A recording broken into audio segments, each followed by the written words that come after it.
Your environment or situation does not need to define how you feel or who you are. What better example of getting through suffering, getting through pain or stress, or coming out of a horrible, horrible environment, and probably one of the worst situations you could be in history, is World War II, Hitler locking up the Jews in Auschwitz. Viktor Frankl was one of those few people that lived in Auschwitz or survived and actually got out, and he released this book.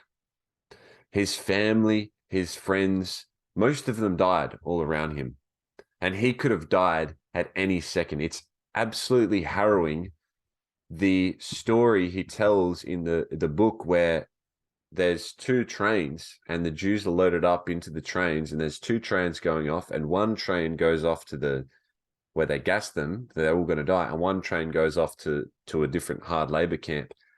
And you could feel the tension as they looked out the window and saw, oh my God, we're going to live another day. Like, we're not the ones being gassed, but all those other people we just saw, they're about to die. So I think it is an extreme example, but it is a good analogy and representation of the principles, the psychological principles that you can use to overcome your own suffering, to overcome your own adversities, your own stress, your own challenges, and your own things that are going on in your own life. The biggest thing to take from the book, Man's Search for Meaning, is, okay, how do we overcome suffering? It's a very simple question. How do we overcome suffering? Now, Viktor Frankl, a quote, he says that when we stop suffering and we find the meaning, that's when we are aligned with our purpose. Okay, so if we're suffering and we find the meaning, then the suffering stops and we're on purpose to who we are and what lights us up. What got Viktor Frankl through the camps, he was giving lectures to others. He was talking to others. He was helping others.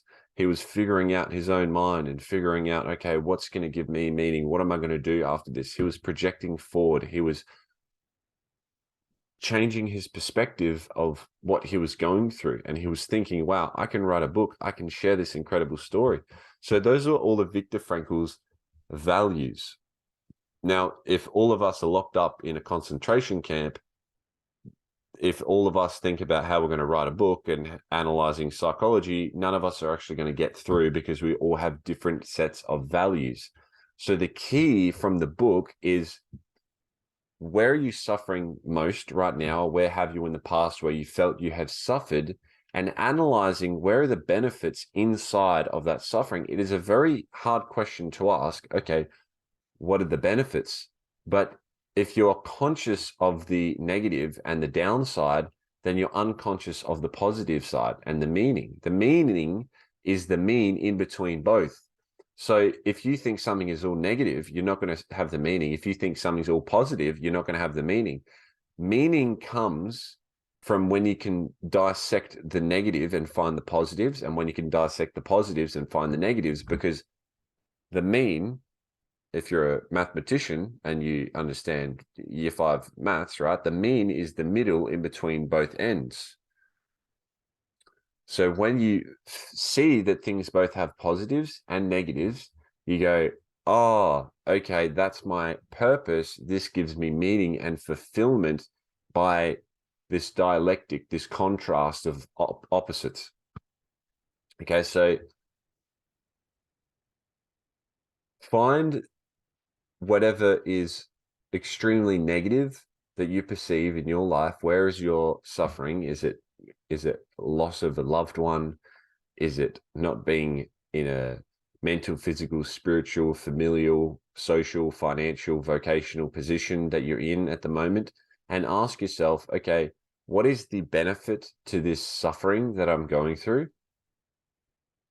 And balance out until you see that there's just as many disadvantages to benefits, and you will find the meaning, the mean in between both sides. And once you can that meaning is going to be different to everyone.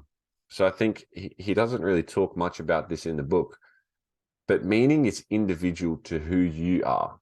And you can only find out who you are if you feel like you have your own meaning. If you're living someone else's meaning, you cannot get meaning from somebody else. Someone can't tell you what you mean. Meaning is an intrinsic thing that you can come up with when you can disconnect yourself from the external senses and the external world. Another principle that Frankl talks about in the book is understanding the relationship between the stimulus and the response. There is a gap in between stimulus, something happens, and then you processing it, and then response. Now, obviously, if someone pulls out a gun, that's a stimulus. Your response is probably going to be pretty instinctual, pretty quickly.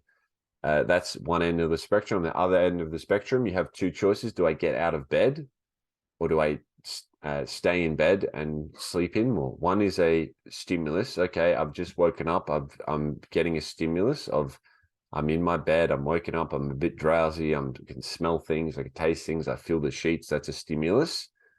Now, what's my response going to be? Is my response going to be aligned with who I am and my true purpose and what I'm trying to create in the world and what my intentions are and who I want to help and how I want to be and the feelings and emotions that I want to go through and take action towards my goals? Or do I want to sit here and lie down?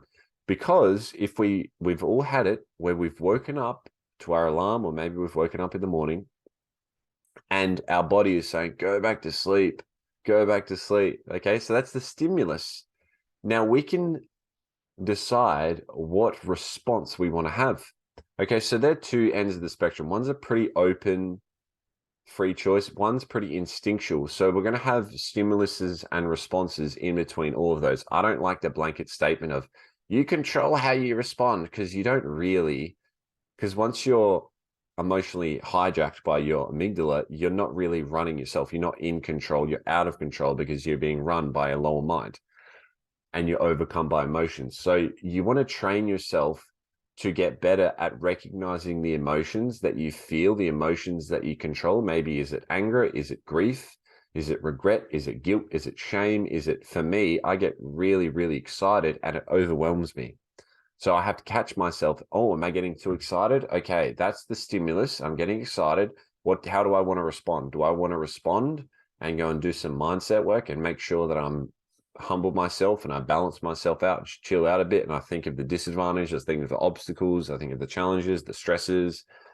I think of breaking it down into tiny bites. I think of if I do this, what am I missing out on? If I do this and achieve this, what's the disadvantages? What's the downside? Because everything has an upside and a downside.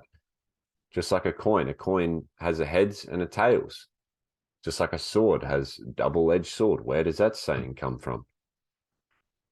So using some of the principles of opposites and the duality, also with the principles that Viktor Frankl talks about in the book, whereas, okay, I'm suffering. How do I get through this suffering? Okay, I find my meaning. How do I find meaning? I look for the balance of both sides. The mean is the middle between both ends. Once I find the meaning, I intrinsically understand my own meaning, my own purpose. And from there, I'm spontaneously inspired from within to take my own actions, my own individual actions. Then using the other principle in the book of stimulus and response and dissecting, okay, I'm getting a stimulus here. How do I want to respond? Do I want to respond with meaning, or do I want to respond with my emotional amygdala that's taking me out of control? Those are the two key concepts from the book, Man's Search for Meaning. It's a beautiful book. If you're in a time of suffering, it can be great to relate to someone who's been through the heart of some deep pain and suffering and how to get through it, and also using some of those principles to your daily life. My dog is scratching at the door right now, so I'm going to go. Make sure you subscribe for more. Thank you.